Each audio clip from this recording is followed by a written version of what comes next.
दूसरा सवाल पूछा है कि लाओस से अगर कहता है कुछ न करो तो पुरुषार्थ का क्या होगा? क्या तुम समझते हो कुछ न करना कोई छोटा मोटा पुरुषार्थ है?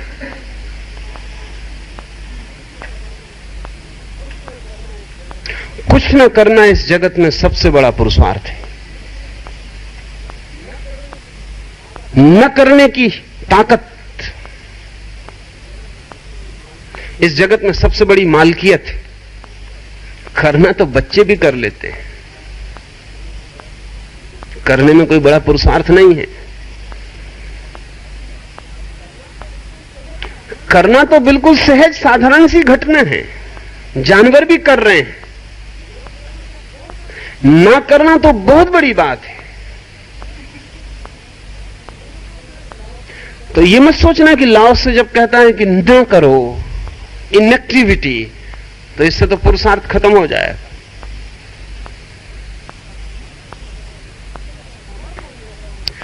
समर्पण जो है वो सबसे बड़ा संकल्प है। अभी बहुत उल्टा ख्याल में आता नहीं ना हमें लगता है कि समर्पण, किसी के चरणों में सिर रख दिया तो हम तो मिट गए। लेकिन पता है कि किसी के चरणों में सिर रखना साधारण आदमी की हैसियत की बात नहीं है। और किसी के चरणों में सचमुच सिर रख देना, पूरी तरह अपने को छोड़ देना, उसकी ही सामर्थ्य की बात है जो पूरी तरह अपना मालिक हो। छोड़ोगे कैसे? सिर पैर पर रख देने से थोड़ी रख जाता है। इतनी मालकियत भीतर हो कि कह पाए कि ठीक छोड़ते हैं पूरा। लेकिन छोड़ेगा कौन? आप छोड़ सकते हो, जो क्रोध नहीं छोड़ सकता, जो सिगरेट पीना नहीं छोड़ सकता, वो पूरा छोड़ देगा स्वयं को। तो एक आदमी सिगरेट पीना छोड़ता तो वो कहता हम बड़ा पुरुषार्थ कर रहे हैं, वो भी छूटती नहीं। तो पूरा अपने को समर्पित करना वो छोटा पुरुषार्थ नहीं है, बड़े से बड़ा पुरुषार्थ है, अंतिम पुरुषार्थ है। उसके आगे और कोई पुरुषार्थ नहीं।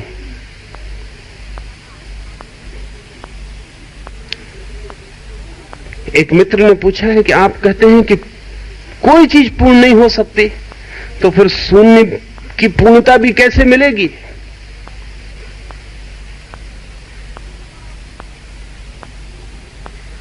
शून्य की पूर्णता आपको अगर पानी होती तो वो भी न मिल सकती। वो है, वो है। आप सिर्फ भरने का उपाय न करें, आप अचानक पाएंगे कि आप शून्य हैं।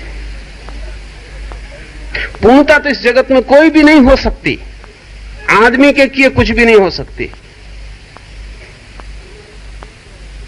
मुल्ला नसरुद्दीन पर एक दफा सुल्तान, जिसके घर वो काम करता था, नाराज हो गया और उसने कहा you are a perfect dope, तुम बिल्कुल पूर्ण गधे हो। मुल्ला नसरुद्दीन ने कहा don't flatter me, nobody is perfect. खुशामद मत करो, कोई है ही नहीं पूर्ण। पूर्ण गधा भी कैसे हो सकता हूं? खुशामद मत करो मेरी बेकार, कोई पूर्ण है ही नहीं। पूर्णता तो कोई भी नहीं हो सकती, लेकिन शून्यता अगर आपको लानी होती तो वो भी पूर्ण नहीं हो सकती थी। लेकिन शून्यता आपका स्वभाव है, वो आपको लानी नहीं, वो है। हाँ, आप चाहें तो इतना कर सकते हैं कि जो है उसको ढांक सकते हैं, छिपा सकते हैं, भूल सकते हैं। फॉरगेटफुलनेस हो सकती है, बस मिटा तो नहीं सकते, भूल सकते, विस्मरण कर सकते। तो शून्यता की पूर्णता आपको पानी नहीं है, आपको सिर्फ पूर्ण होने के सब प्रयास छोड़ देने और आप पाएंगे कि शून्य हो गए।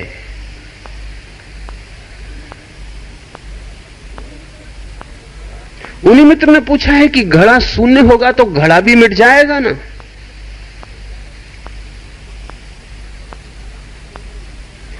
अब इसमें समझने जैसा है कि लाओस से किसको घड़ा कहता है और आप किसको घड़ा कहते हैं।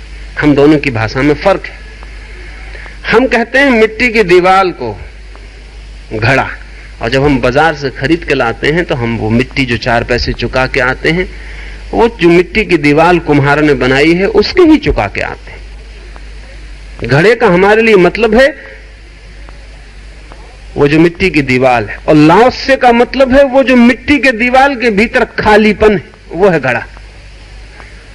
लाओसे कहता है कि हम तो वो घड़ा खरीद के लाते हैं, ये मिट्टी की दीवार तो केवल सीमा है।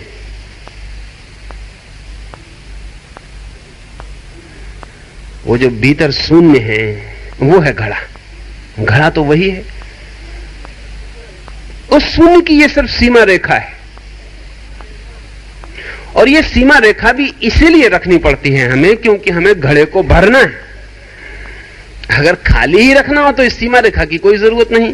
ख्याल करें, इस सीमा रेखा को हमें क्यों बनाना पड़ता है? ये कुम्हार इस शून्य के चारों तरफ ये मिट्टी का एक गोल घेरा क्यों बनाता है? ताकि हम कुछ भर सकें, क्योंकि शून्य में तो कुछ ना भरा जा सकेगा। तो शून्य को चारों तरफ से घेर देते हैं पदार्थ से, ताकि फिर भरा तो जाएगा शून्य में ही, लेकिन फिर उसमें तलहटी बनानी पड़ेगी, नहीं तो वो गिर जाएगा।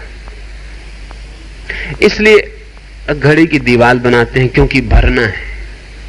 लेकिन अगर खाली ही करना है तो आप बाजार में घड़ा खरीदने जाएंगे, क्योंकि हमें घड़ा खाली करना है।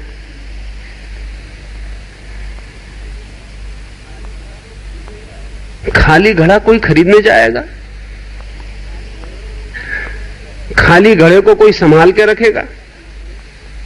अगर भरना नहीं है तो दीवार बेकार हो गई, उसका कोई प्रयोजन, उसका प्रयोजन ही भरने के लिए था। तो जैसे ही कोई व्यक्ति सूना रहने के लिए राजी हो गया, रिक्त रहने के लिए राजी हो गया, शरीर की जो दीवार है वो छूट जाती। उसी को हम पुनः देह का निर्मित न होना कहते हैं। इसे ऐसा समझ लें कि हमारे भीतर एक शून्य है जो हमारी आत्मा है, और हमारा शरीर एक घड़ा है, दीवार मिट्टी की। जब तक हमें भरना है अपने को, किन्हीं इच्छाओं को पूरा करना है, कहीं पहुंचना है, कुछ पाना है, कोई यात्रा करनी है, कोई लक्ष्य है, कोई वासना है, कोई इच्छा है, तब तक बार बार कुम्हार हमारे घड़े को बनाता चला जाएगा। बुद्ध को जिस दिन ज्ञान हुआ, बुद्ध ने कहा, हे मेरे मन के कुम्हार, अब तुझे घड़ा बनाने की जरूरत ना पड़ेगी। यह आखिरी बात, और तुझे धन्यवाद देता हूं, तूने मेरे लिए बहुत घड़े बनाए। हे राज, अब तुझे मेरे लिए घर ना बनाना पड़ेगा, क्योंकि अब तो रहने वाले की मर्जी ही रहने की ना रही। अब मेरे लिए किसी घर की कोई जरूरत ना पड़ेगी। हर बार हमारी वासना जो भरने की है, उसी की वजह से हम शरीर निर्मित करते हैं। और जिस दिन हम शून्य होने को राजी हो जाएंगे, उसी दिन फिर इस शरीर को बनाने की कोई जरूरत ना रह जाएगी। लेकिन जो भूल हम घड़े के साथ करते हैं, वही भूल अपने साथ करते हैं। घड़े की दीवार को समझते हैं घड़ा है, अपनी दीवार को समझते हैं मैं हूं। न भीतर के शून्य को हम कभी पहचानते कि कौन है, और न घड़े के भीतर के शून्य को पहचानते कि कौन है। वो जो घड़े के भीतर आकाश है, वही है मूल्यवान, क्योंकि उसी में चीजें समाएंगी। आप जब बाजार से खरीद के लाते हैं तो असली में उसी शून्य के लिए खरीद के लाते हैं, लेकिन चूंकि भरने की आतुरता है, इसलिए दीवार अनिवार्य होती है। इसलिए कुम्हार आपकी सेवा करके दीवार बना देता है। ये जो शून्य होने का समर्पण हो जाए, तो फिर कोई दीवार ना बचेगी, कोई घड़ा ना बचेगा। और घड़े के गिर जाने से और तो कुछ नहीं होने वाला। भीतर का जो आकाश था घड़े का, वो बाहर के आकाश से एक हो जाएगा। बीच में कोई व्यवधान नहीं, कोई बैरियर नहीं, कोई बाधा नहीं। वो जो छोटी सी आत्मा है गिरी हुई घड़े के भीतर, वो परमात्मा के साथ एक हो जाएगी। उसे हम मोक्ष कहें, निर्वाण कहें, या कुछ और कहना चाहें तो कहें। फिर घड़े की कोई जरूरत नहीं है। घड़े की जरूरत भरने के लिए है। इसलिए जब आपको कुछ भरना होता है, तब आप घड़ा खरीद के लाते हैं। भरने नहीं होता तो कोई घड़ा नहीं खरीदता।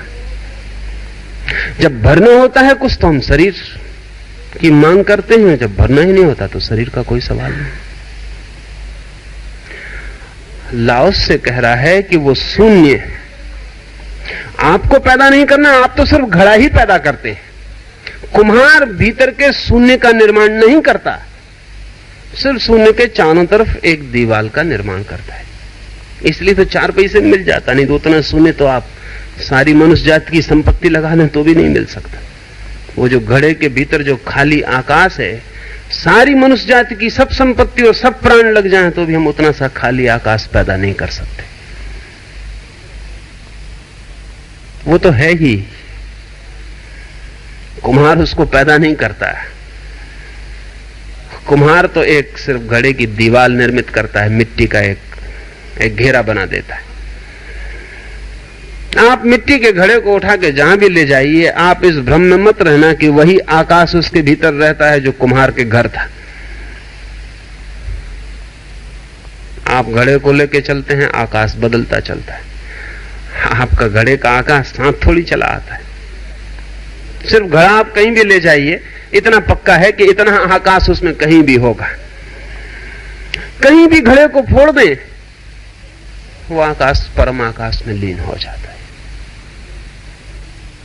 इसलिए बुद्ध ने एक बहुत कीमती बात कही जो नहीं समझी जा सकी, और कीमती बातें नहीं समझी जा सकती हैं। बुद्ध ने कहा तुम ये भी मत सोचना कि तुम्हारे भीतर वही आत्मा चलती है।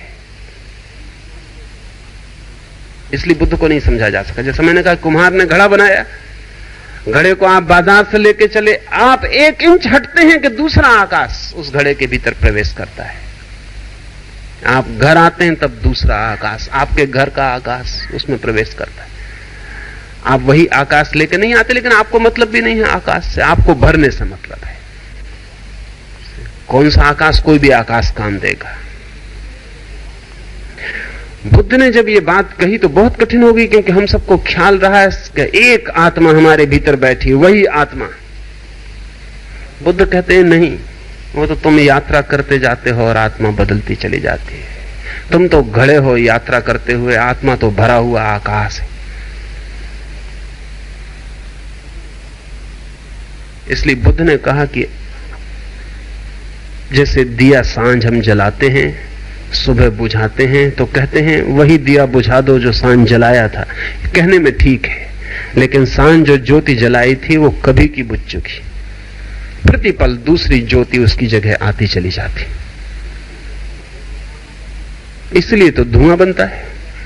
पिछली ज्योति धुआं होकर उड़ जाती, दूसरी ज्योति उसके पीछे चली आती।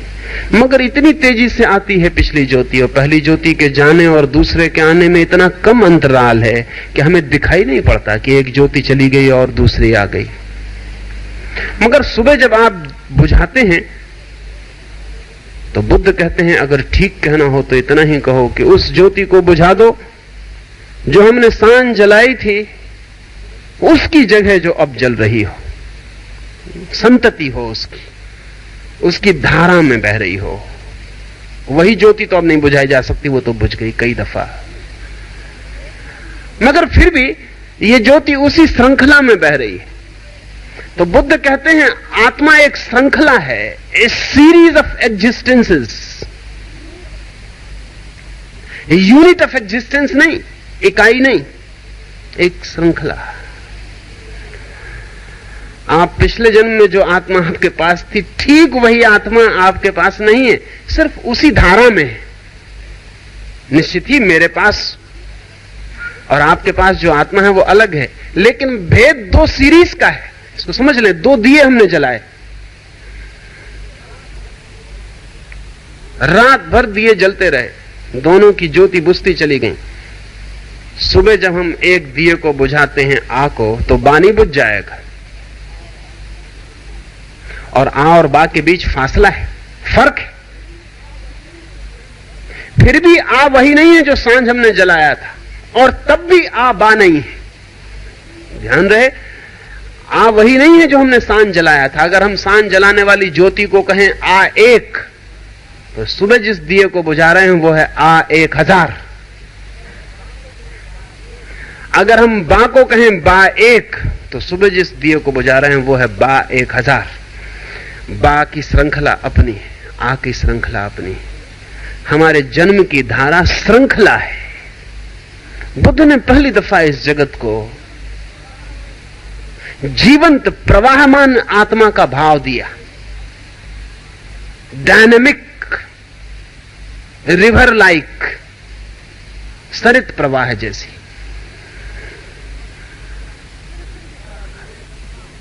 जिस दिन भी घड़ा टूटेगा उस दिन वही आत्मा मुक्त नहीं होगी जिसने मुक्ति चाही थी। उसी श्रृंखला में कोई चेतना की धारा मुक्त होगी। श्रृंखला एक है, इकाई नहीं है, प्रवाह है। और अब जबकि वैज्ञानिक पदार्थ के जगत में भी इस सत्य के करीब पहुंच रहे हैं, क्योंकि वो कहते हैं अब एटम कहना ठीक नहीं, इवेंट कहना ठीक है। अब ये कहना कि अणु है गलत है, घटना, अणु नहीं। और अब ये कहना कि वस्तु है ठीक नहीं, वस्तु प्रवाह, बहाव, क्वांटम। लाओस से जब कहता है शून्य हो जाओ, तो जैसे ही शून्य होने का की घटना घटेगी वैसे ही घड़ा व्यर्थ हो जाएगा। फिर भी घड़ा थोड़े दिन जी सकता है, क्योंकि घड़े के अपने नियम। आप एक घर में घड़ा ले आए, भरने लाए थे, लेकिन घर लाते लाते आप बदल गए और अब आप नहीं भरना चाहते, तो आपके नहीं भरने भर से घड़ा नहीं फूट जाएगा। घड़े का अपना अस्तित्व है। घड़े को आप रख दें खाली, वो रखा रहेगा, जीर्ण सीर्ण होगा, टूटेगा, 10 वर्ष लगेंगे, गिरेगा। जिस दिन आपने तय किया कि अब घड़े में कुछ नहीं भरना है, एक बात पक्की होगी कि अब दोबारा आप घड़ा खरीद के ना लाएंगे। लेकिन ये घड़ा जो आप खरीद के ले आए हैं, ये घड़ा आपके निर्वासना होने से ही नहीं टूट जाएगा, इसकी अपनी धारा रहेगी, इसका मोमेंटम अपना है। इसलिए बुद्ध को ज्ञान हुआ 40 वर्ष की उम्र में, मरे तो वो 80 वर्ष की उम्र में, 40 साल घड़ा तो था। महावीर को ज्ञान हुआ कोई 42 साल की उम्र में, मरे तो वे भी कोई 40 साल बाद, तो 40 साल तक घड़ा तो था। लेकिन अब घड़ा गैर भरा था और अब सिर्फ प्रतीक्षा थी कि घड़ा अपने ही नियम से बिखर जाए, टूट जाए। कोई पूछ सकता है हम घड़े को फोड़ तो सकते हैं, जब भरना ही नहीं तो फोड़ के फेंक दें। कोई पूछ सकता है, और ठीक सवाल है कि एक घड़े को मैं खरीद के लाया, आप भरना ही नहीं है तो फोड़ के फेंक दूं। तो बुद्ध या महावीर फिर 40 साल क्यों जीते हैं, जबकि शून्य हो गया सब, अब कुछ वासना न रही। अब ये 40 साल क्यों जीते? अगर हम बुद्ध और महावीर से पूछें तो वो कहेंगे कि फोड़ना भी एक वासना है। इतनी भी वासना न रही कि अब घड़े को भी फोड़ दें। अब जो हो रहा होगा वो भी वासना है, क्योंकि कुछ करना पड़ेगा ना, घड़े को फोड़ने के लिए कुछ करना पड़ेगा। वो करना भी घड़े के प्रति अभी किसी तरह का लगाव बाकी रह गया, इसकी खबर है। अभी घड़े से संबंध जारी है, यू आर इन रिलेशनशिप। अभी तुम घड़े को फोड़ते हो, अभी तुम घड़े को मानते हो, अभी घड़े से कोई संबंध लेन देन जारी है। नहीं तो बुद्ध या महावीर कहते हैं कि ठीक है, हम खाली हो गए, अब घड़ा आयु कर्म से, जो उसकी आयु है, जैसा हमने मांगा था पिछले जन्म में कि ऐसा घड़ा मिल जाए कि 80 साल रहे। बाजार खरीदने गए थे, कुम्हार से कहा था ऐसा घड़ा दो कि 10 साल चल जाए। चुकाए दाम, 10 साल खरीदने चलने वाला घड़ा ले आए। लेकिन 5 साल में ज्ञान हुआ और लगा कि कुछ नहीं भरना है, पर यह घड़े का अभी आयु कर्म 5 साल का शेष है, हमने ही चुकाया था उसके लिए, इसको फोड़ेंगे भी नहीं, इसको चलने देंगे, इससे कोई दुश्मनी भी नहीं। ये जब गिर जाएगा अपने आप तो गिर जाएगा, इसको बचाने की भी कोई चेष्टा नहीं होगी। इसलिए बुद्ध को दिया गया है भोजन, वो विषाक्त है, वो चुपचाप कर गए। मुंह में कड़वा मालूम पड़ा, जहर था बिल्कुल। पीछे लोगों ने कहा कि आपने कैसा पागलपन किया, आप जैसा बुद्धिमान, आप जैसा सजग पुरुष कि जो रात सोते में भी जागता है, उसे पता ना पड़ा हो जहर पीते वक्त, ये हम नहीं मान सकते। बुद्ध ने का पूरा पता पड़ रहा था, पहला कौर मुंह में रखा था तभी जाहिर हो गया था, विषाक्त था जहर। तो थूक क्यों ना दिया, मना क्यों ना किया, और कौर क्यों ले लिए? बुद्ध ने कहा वो जिसने खाना बनाया था उसे पीड़ा होती, उसे अकारण पीड़ा होती, उसे अकारण दुख होता। वो बहुत दीन और गरीब था, उसकी हंडी में सब्जी भी इतनी ही थी मेरे लायक, और वो इतना आनंदित था तो उसके आनंद को विषाक्त करने का कोई भी तो कारण नहीं था। पर लोगों ने कहा आप ये क्या कह रहे हैं, आपकी मृत्यु घटित हो सकती। तो बुद्ध ने कहा मैं तो उसी दिन मर गया अपनी तरफ से, जिस दिन वासना क्षीण हुई, जिस दिन तृष्णा समाप्त हुई। आयु कर्म है, वो घड़ा जब तक चल जाए। तो अगर इस घर में रखे घड़े को कोई आके डंडे से फोड़ता होगा तो भी नहीं रोकेगा, फोड़ने भी नहीं जाएगा। इसे कोई डंडे से फोड़ता होगा तो भी नहीं रोकेगा।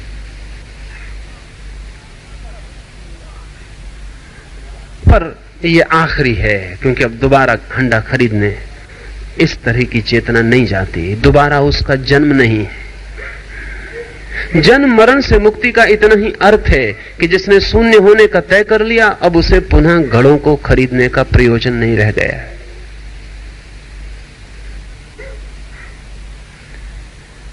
एक सवाल और ले लें।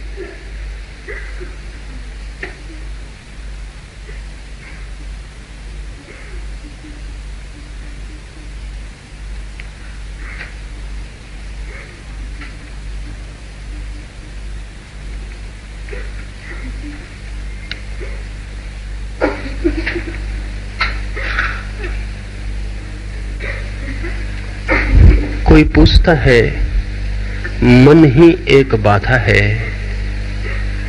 उसके कारण ही स्वयं का साक्षात्कार नहीं हो पाता, इस मन को कैसे खाली किया जाए। सदा ही हम ऐसा सवाल पूछते हैं, सवाल गलत है,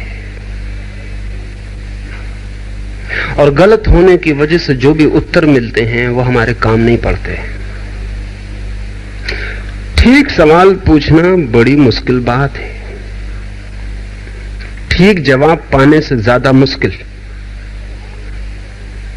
क्योंकि ठीक सवाल उठ जाए तो ठीक जवाब बहुत दूर नहीं होता। हम सदा यही पूछते हैं कि मन को कैसे रोका जाए, कैसे शून्य किया जाए। नहीं, हमें पूछना सिर्फ इतना ही चाहिए कि मन को कैसे न भरा जाए, how not to fill it. हम पूछते हैं हाउ टू एम्प्टी इट, उसे कैसे खाली करें। पूछना चाहिए कि कैसे हम इसे न भरें, क्योंकि खाली तो वो है ही। आप जो जिसको आप खाली करने के लिए पूछ रहे हैं वो खाली है, खाली आपको करना ही नहीं है। आपकी इतनी कृपा काफी होगी कि आप न भरें, लेकिन हम सदा पूछते हैं कैसे खाली करें, और तब हम ऐसी विधियां खोज लाते हैं जो और भरने वाली सिद्ध होती, क्योंकि आप कुछ भी करेंगे पूछते कैसे खाली करें, तो आप कुछ और साथ सामान ले आएंगे खाली करने का, उसको भी इसी में भर लेंगे। नहीं पूछें कि कैसे हम ना भरें, हम 24 घंटे भर रहे हैं। और मजा यह है कि भराव करीब करीब ऐसा है कि अगर हम 10 मिनट भी ना भरें तो हजारों साल हमने जो भरा है वो खाली हो जाए। ये मामला ऐसा है कि जिसमें हम भर रहे हैं वो शून्य है। चूंकि हम सतत भरते हैं इसलिए भरे होने का भ्रम बना रहता है। अगर हम 10 मिनट को भी रुक जाएं और ना भरें तो जो जन्मों जन्मों का भरा है वो नीचे गिर जाए और घड़ा खाली हो जाए अभी, क्योंकि नीचे बॉटम लेस है। आपका जो मन है उसमें नीचे कोई तलहटी नहीं है, मगर सतत भरते रहते हैं। वो करीब करीब ऐसा जैसा कि आटे की चक्की वाला ऊपर से गेहूं डालता जाता है और नीचे से आटा गिरता चला जाता है। अब वो कहता है इस आटे को कैसे रोकें। वो ये नहीं पूछता कि वो गेहूं को डालना कैसे बंद करें। वो गेहूं डालता चला जाता उधर से और इधर से कहता है इसको कैसे रोकें। अब इसको रोकने की कोशिश करते तो और झंझट होती है, क्योंकि वो गेहूं पीछे से डाला जा रहा है। तो 5 मिनट रोक दो, तुम्हें इस आटे को रोकने के लिए कुछ ना करना पड़ेगा, ये चक्की अपने से खाली हो जाएगी। असली सवाल यह है कि हम कैसे भर रहे हैं, उसे जरा देख लें। 24 घंटे भर रहे हैं। एक दिन ऐसा नहीं जाता जिस दिन हम नई वासनाएं निर्मित ना करते हो।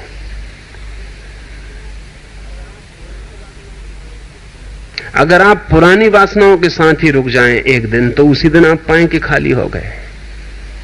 कल आपने जो जो वासनाएं की थी, कृपा करके 24 घंटे पर उतने पर रुक जाइए। ये कोई बहुत बड़ा मामला नहीं कि कल जितना किया था वासना उतने पर रुकूंगा। कल अगर 10 रुपए चाहे थे तो 10 रुपए आज ही चाहूंगा, आज भी 10 ही चाहूंगा, कल पे रुक जाता हूं। तो ये 24 घंटे में आप मुश्किल में पड़ जाएंगे और पाएंगे खाली होने लगे। अगर आपको 10 रुपए की चाह बचानी है तो आज आपको 20 चाहने पड़ेंगे तो बचेगी। आपको आज चाह जारी रखनी पड़ेगी, उसको पोषण देना पड़ेगा, उसे बढ़ाते रहना पड़ेगा, उकसाते रहना पड़ेगा, उसको भोजन और खाद और पानी देते रहना पड़ेगा। अगर आप एक क्षण भी रुके तो ये करीब करीब मामला ऐसा जैसे कोई साइकिल चलाता है, पैडल रोके कि गिरे। पिछले पैडल पे रुक जाएं, ज्यादा देर साइकिल चलने वाली नहीं।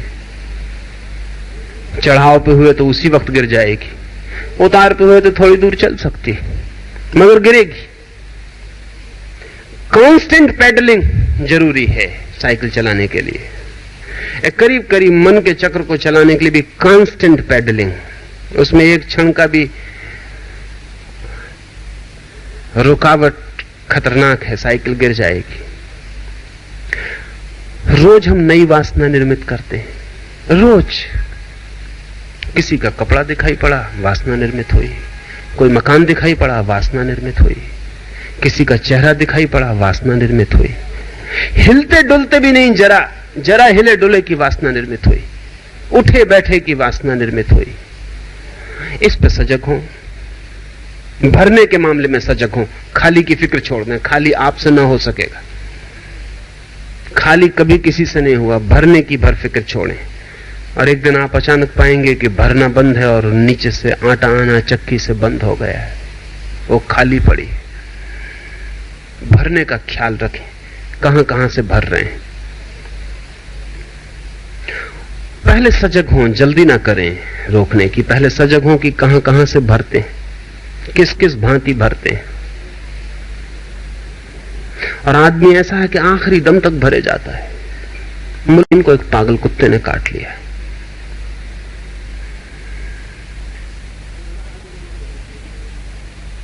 दो चार दिन उन्होंने कोई फिक्र ही ना की। लोगों ने कहा भी कि पागल कुत्ते का मामला है।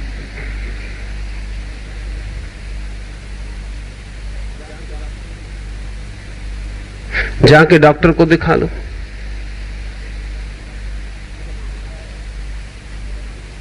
जब दिखाया तब तक जहर फैल चुका था। चिकित्सकों ने बैठक की और उन्होंने कहा कि नसरुद्दीन को सीधा सीधा कह देना जरूरी है।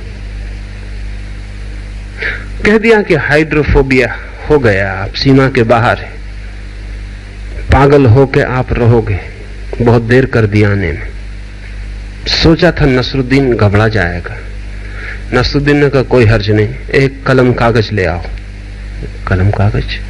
सोचा डॉक्टर ने कि शायद वसीयत लिखता होगा, या सोचा कि शायद मित्रों को, पत्नियों को चिट्ठी पत्री लिखता होगा।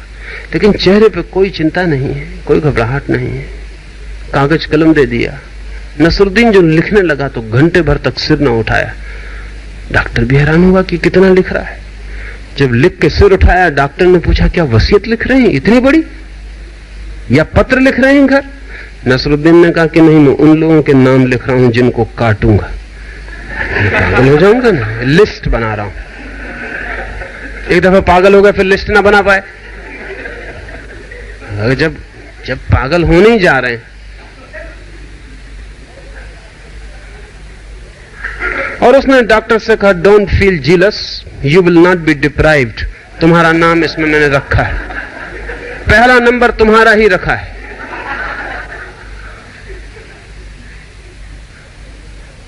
ये जो नसरुद्दीन है, ये आदमी के भीतर का बड़ा ठीक खबर देने वाला आदमी। अगर पागल कुत्ता काट जाए तो पहले यही ख्याल आएगा कि किसको काटे।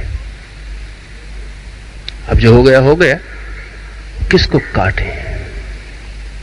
मरते दम तक वासना निर्मित होती चली जाती है। क्या कर लेना है अब, उसकी योजना बना लो। वो लिस्ट तैयार कर रहा है। वक्त रहते लिस्ट तो तैयार कर लो। भरने की तरफ ख्याल रखें कि हम प्रतिपल भर रहे हैं, और जितना सजग हो जाएंगे भरने के प्रति, उतना ही धीरे धीरे पाएंगे कि भरना बिल्कुल फिजूल है। जिंदगी भर भर के तो भर नहीं पाए, अनेक जन्मों भर के नहीं भर पाए। इधर से भरते हैं, इधर से सब निकल जाता है। लेकिन भरने का भ्रम कभी छूटता नहीं, क्योंकि भरने पर हम ध्यान ही नहीं देते। नसरुद्दीन की एक कहानी और, फिर मैं बात पूरी करूं। एक युवक उसके पास आया है और उसने कहा कि कैसे, कहते हो नसरुद्दीन के मन को खाली करें, कैसे? नसरुद्दीन ने कहा कि अभी तो मैं कुएं पे पानी भरने जा रहा हूं, तू मेरे पीछे आ, और बीच में सवाल मत पूछना। अगर सवाल पूछा तो भगा दूंगा, लौट के जवाब दूंगा।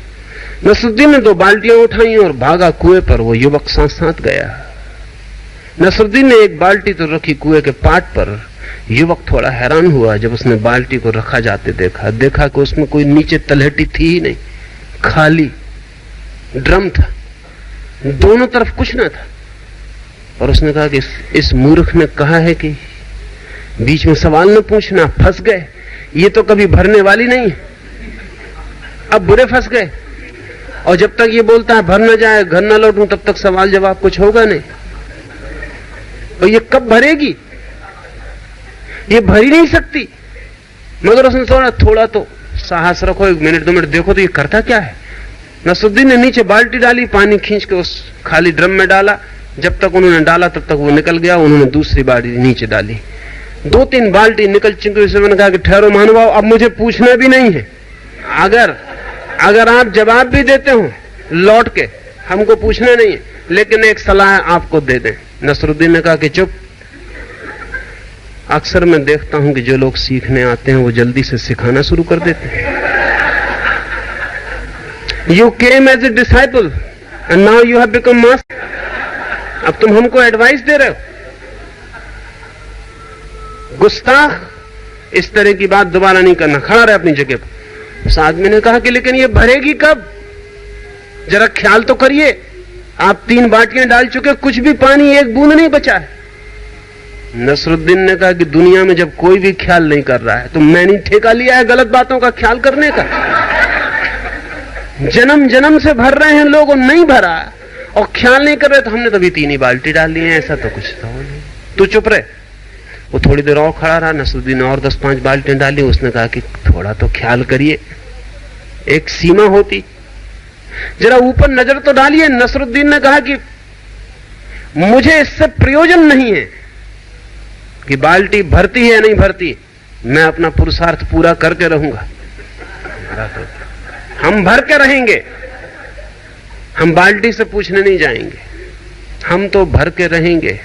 हमारा काम भरना है। बाल्टी न भरेगी, देखें कैसे नहीं भरती। उसी वक्त कहा मैं जाता हूं, नमस्कार। वो चला गया। लेकिन रात उसे नींद ना आई कि यह आदमी, क्या मतलब रहा होगा इसका। बार बार जितना सोचा उतना उसे लगा कि भूल हो गई, थोड़ा रुकना था। पता नहीं वो अभी भी भर रहा है या क्या कर रहा है। वो तो जैसे वो आदमी गया था, नसरुद्दीन अपने घर अपनी बाल्टी लेके चले गए थे। वो आधी रात उठ के कुएं पे पहुंचा, देखा कि जा चुका है। नसरुद्दीन के घर पहुंचा, देखा कि वो सो रहा है। उसे उठाया और कहा कि क्या हुआ, वो बाल्टी भरी कि नहीं? नसरुद्दीन ने कहा, पागल, वो तेरे लिए रखी थी। हम अपने मन को भर रहे हैं जन्मों जन्मों से, और जन्मों को छोड़ दें, क्योंकि इतना पुराना वो हमें भूल गया। इस जन्म में भी हम भर रहे हैं। कभी ख्याल किया कि जिस चीज से आपने भरा है उसमें से रत्ती भर भी भीतर बचा है?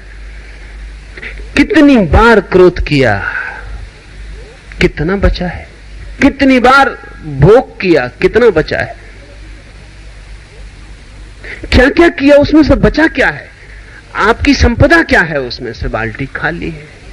और हम पूछते हैं कि बाल्टी को खाली कैसे करें। मजा यह है कि बाल्टी खाली है, वो भरी ही नहीं है। आपको खाली करने की जरूरत नहीं। कृपा करके आप उसे भरने की जो पागलपन में लगे हैं, देख ही नहीं रहे खाली बाल्टी की तरफ, कुएं में डाल रहे हैं, भर रहे हैं, डाल रहे हैं। जैसे नसरुद्दीन किसी से पूछे कि ये जो ड्रम रखा है कुएं के पार्ट पे, इसको खाली कैसे करें, और वैसे हमारा पूछना है, मन भरा कहां है? किसको खाली करने की बात है? मन खाली है, लेकिन इतने जोर से हम भरते चले जाते हैं कि पता ही नहीं चलता कि मन खाली है। इस भरने पर थोड़ा ध्यान रखें, और जो जो भरा हो अब तक और कुछ भी ना भर पाया हो, उससे थोड़े सजग हो। एक 24 घंटे के लिए कोई राजी हो जाए कि नहीं भरूंगा, वो पाएगा ये मन सदा से खाली है, इसमें कभी कुछ भरे नहीं जा सका है। तो उल्टा मत पूछें, गलत सवाल ना उठाएं। गलत सवाल गलत जवाबों में ले जाते हैं, ठीक सवाल ठीक जवाब में ले जाता है। ठीक सवाल यह है कि हम जो भर रहे हैं ये कैसे ना भरें, और कैसे ना भरें का इतना ही मतलब है, थोड़ा सजग हो जाएं। अगर आपको पता चल जाए कि ड्रम दोनों तरफ से टूटा है, तो फिर आप भरेंगे, हाथ से बाल्टी छूट जाएगी, हंसेंगे और घर लौट जाएंगे। उस शून्य को लाना नहीं है, वो शून्य हमारे भीतर है। चमत्कार तो यह है कि हमने उस शून्य को भी भरा हुआ जैसा बना रखा है, ऐसा लगता है कि सब भरा हुआ है। इस भ्रम के प्रति जागना पर्याप्त है। कुछ और सवाल रह गए, अगली बार जब बैठक होगी तब उनको चर्चा कर लेंगे। For more information you can contact us knowledgeme.com. अधिक जानकारी के लिए आप हमें संपर्क कर सकते हैं knowledgeme.com पर। आभार।